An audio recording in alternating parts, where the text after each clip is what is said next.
Entonces, satisfacción estar acá con ustedes en un periodo muy importante para Codelco y también para la industria del cobre. Un periodo también con mucha incertidumbre de qué es lo que va a pasar en la economía mundial.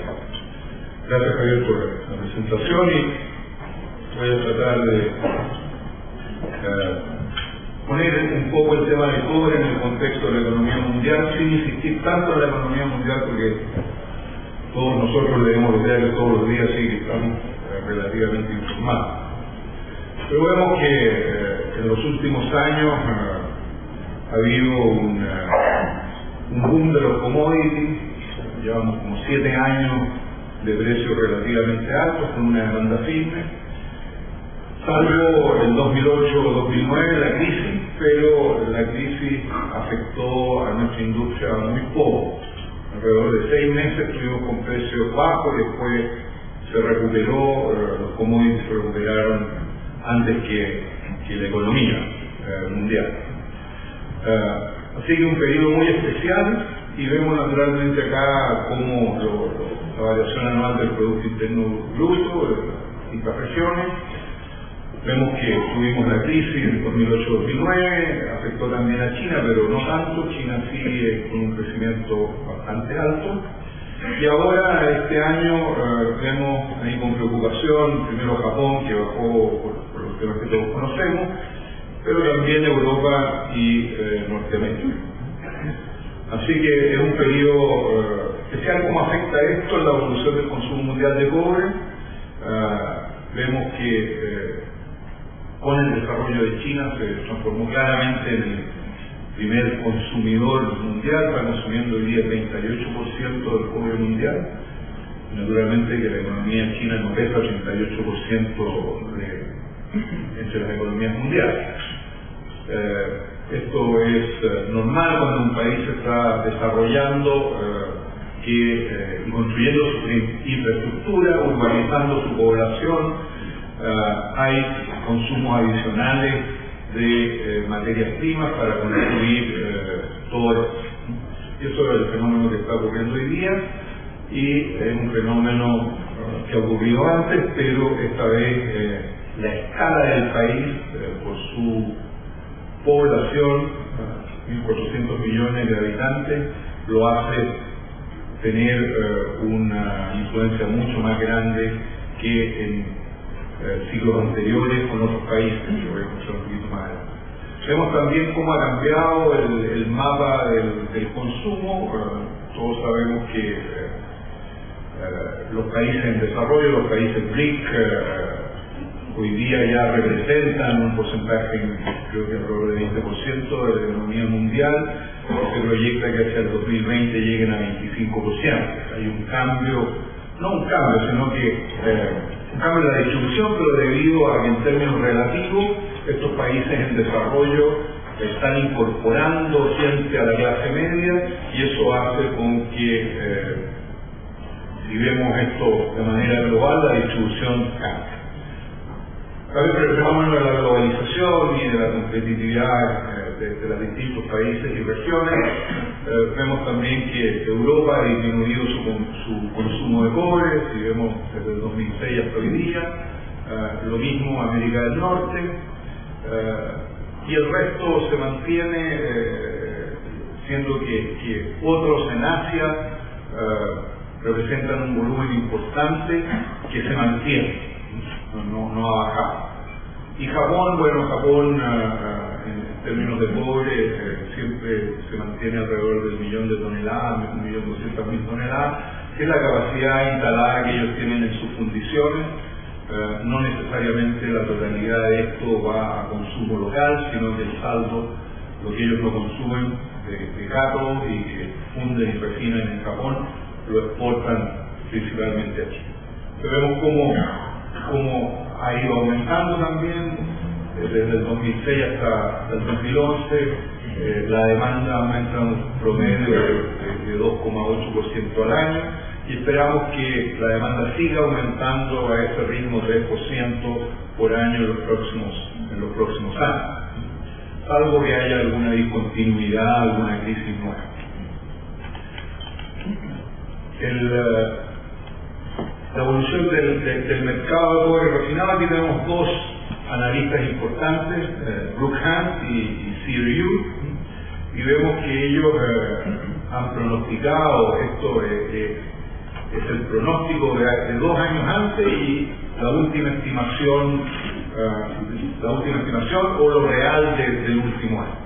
Y vemos que, a pesar de que son dos instituciones muy importantes, las cifras no son iguales. Eso quiere decir que la información no es fácil de obtener, y la información esta marca más bien una tendencia que un dato exacto científico. Pero vemos que en general los pronósticos de consumo eran más altos que lo que realmente ocurrió en todos estos periodos.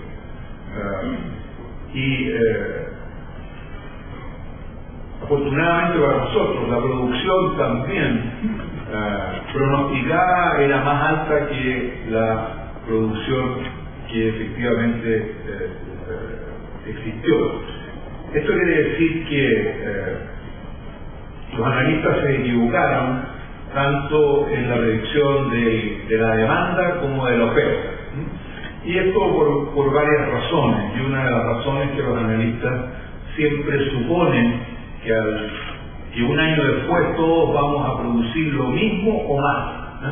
Y no es difícil que puedan capturar información que normalmente es reservada a las empresas, de leyes de mineral, de volúmenes, de mantenciones, etcétera. Siempre las sorpresas en nuestra industria son negativas, nunca son positivas, ¿no? Nunca nadie dice, mire, esta empresa iba a producir 1 millón de toneladas, en realidad produjo 1.200.000. Y las sorpresas negativas están debidas a información que el mercado no conoce, como las leyes de abastecimiento, problemas climáticos, problemas laborales, huelgas, y todo eso hizo con que finalmente las empresas producieran menos de lo que se había estimado. También atrasos de proyectos, ¿no? Y finalmente el saldo ha sido, entre oferta y demanda, ha sido bastante estrecho, y en la medida que sea estrecho, naturalmente que el precio se mantiene relativamente alto. Ejemplos de pérdidas de producción en relación a los valores esperados se ven todos los años, desde 250.000 toneladas menos que lo esperado hasta casi 1.900.000 toneladas en el año 2008.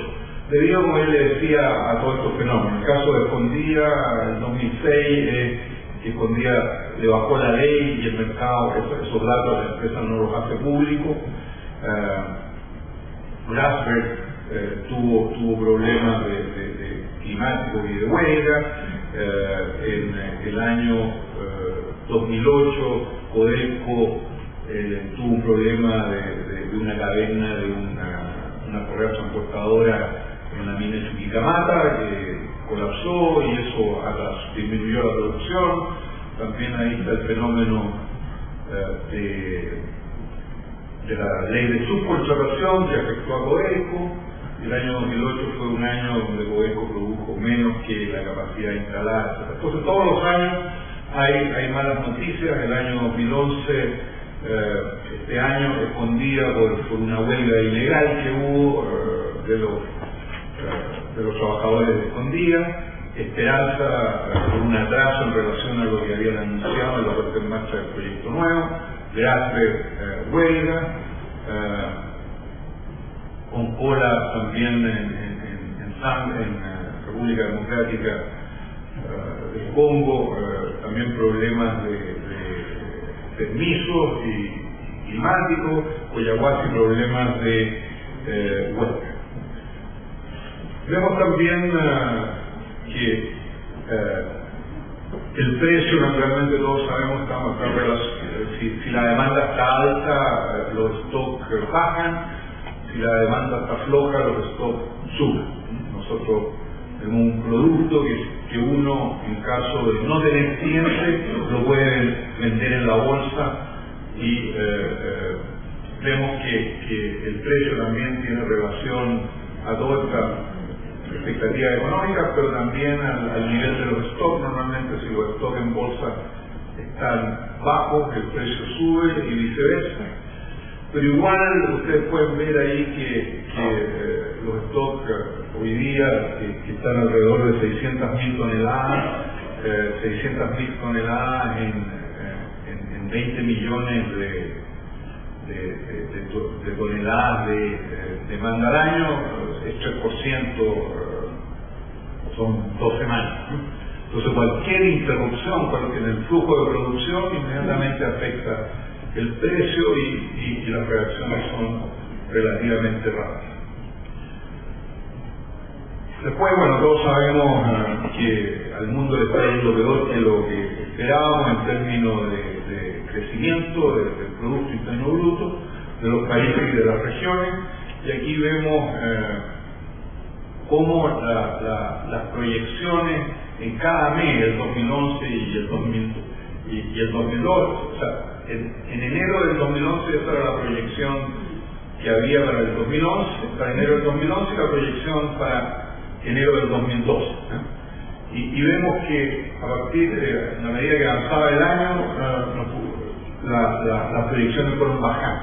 Es decir, fue peor que lo que se esperaba y vemos que a nivel mundial todavía estamos como alrededor del 4%, la variación no ha sido tan grande, pero en las regiones, sobre todo Japón, debido a los problemas económicos que tenían, pero también naturalmente que al tsunami, efectivamente tuvieron un golpe duro ahí en sus proyecciones de crecimiento.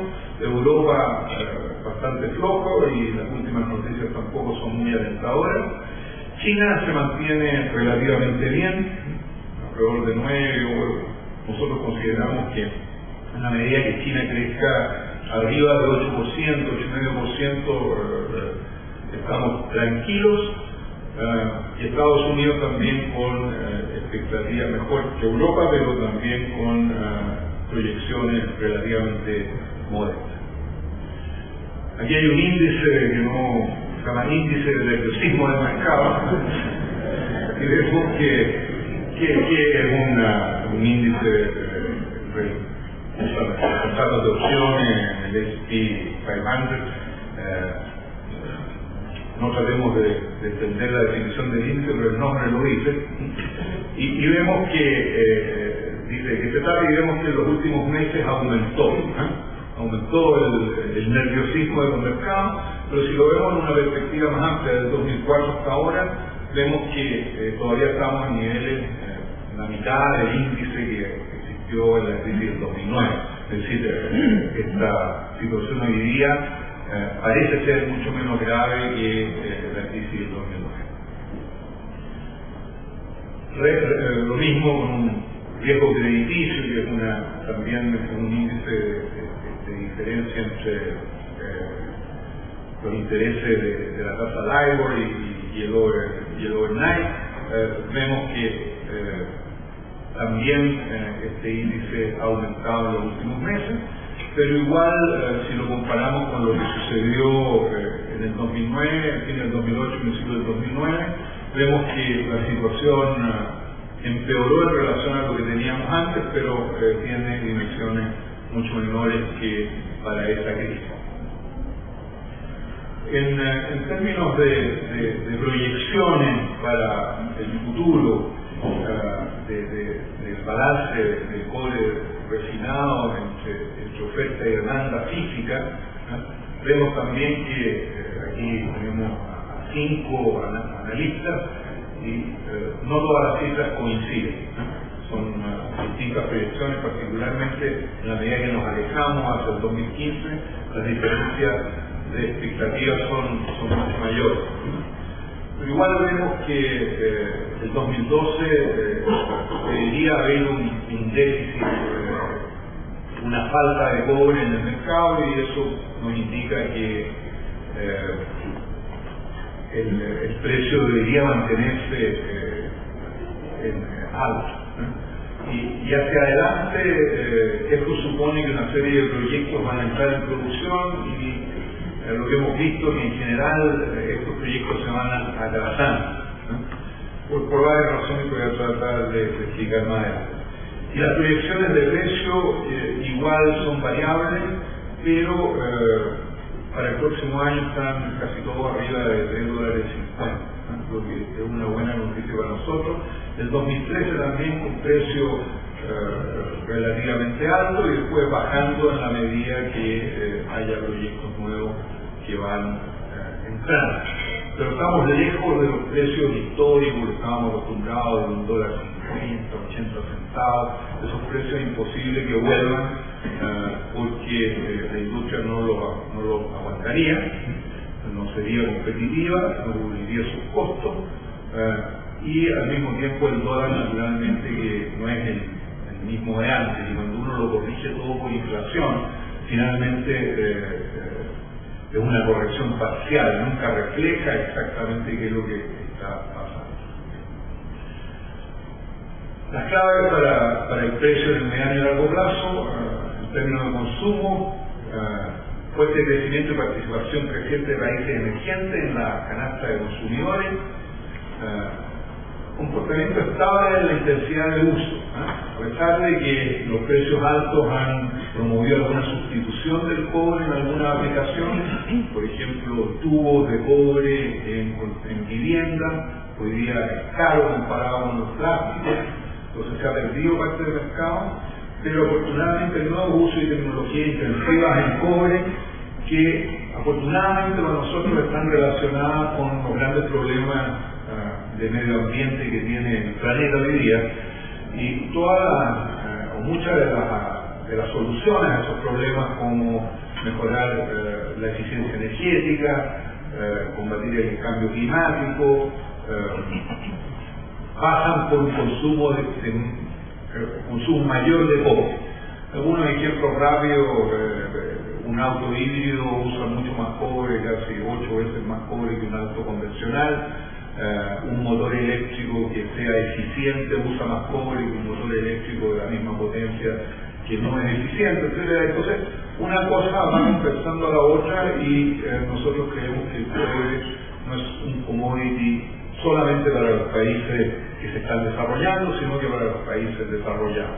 En términos de intensidad de consumo, por ejemplo, en la telefonía, naturalmente cada vez los teléfonos, los computadores son más chicos y consumen menos cobre, pero cada vez hay más unidades y una cosa compensa a la otra. Entonces, en general nosotros estamos optimistas en cuanto a poder mantener el cobre como un commodity del futuro. En términos de producción, hay un deterioro en la calidad de los yacimientos en operación por bajas de leyes y aumento de los costos. Naturalmente que si baja la ley del mineral, por el mismo esfuerzo se produce menos y el costo naturalmente que aumenta. También hemos notado un aumento de los costos de inversión en términos absolutos en los proyectos. Un proyecto que costaba 100, hoy día cuesta 150, 180 o hasta 200 en la misma moneda, una moneda del mismo poder adquisitivo. Eso va más allá que la inflación. Y también hay proyectos de cobre que van a estar en la cartera de proyectos y que están emplazados en zonas de mayor riesgo país. Zambia acaba de poner un impuesto nuevo a la minería. Zambia tiene reservas importantes, creo que es el séptimo productor de cobre a nivel mundial, para ellos el principal producto, y debido a los precios y todo esto aumentaron los impuestos sin aviso un día a otro. Explicando un poco históricamente los precios del cobre, como les decía, siempre están relacionados a la oferta y demanda. A medida que la demanda aumenta y la industria se demora en responder, los precios suben. Y hoy día se demora más en responder porque los permisos llevan mucho más tiempo. Un proyecto hoy día entre un descubrimiento y la primera producción son 8 años, 10 años o más. Por eso es tan importante en nuestra industria mantener una visión de largo plazo siempre, para no equivocarse. Y también tenemos que tener buenos resultados. resultado en el corto plazo, porque vivimos en el corto plazo, pero tenemos que sobrevivir en el largo. Y vemos aquí una curva con los precios del cobre desde el principio del siglo XX hasta ahora, y vemos claramente que esto es la misma moneda, la moneda del 2010, vemos que claramente hay periodos de precios altos y periodos de precios bajos, y los periodos de precios altos corresponden a un esfuerzo de algún país o de alguna región en su desarrollo, como por ejemplo en la Primera Guerra Mundial con la demanda militar y posteriormente la reconstrucción. La Gran Depresión naturalmente ahí cayó. Después en la Segunda Guerra Mundial, posguerra, Estados Unidos estaba creciendo mucho, la reconstrucción de Europa, el milagro japonés. Y hoy día, bueno, el fenómeno se repite con el tema de China, India y otras economías en desarrollo. Y vemos acá en el lado izquierdo el consumo mundial de cobre refinado. Vemos cómo ha ido cambiando. Hoy día 60% del consumo es en China y otros países en desarrollo y 40% en países desarrollados. Si nos vamos no muy lejos, 6-7 años atrás era al revés. Esto quiere decir que nosotros, como industria y como país, cada vez hacemos más nuestros negocios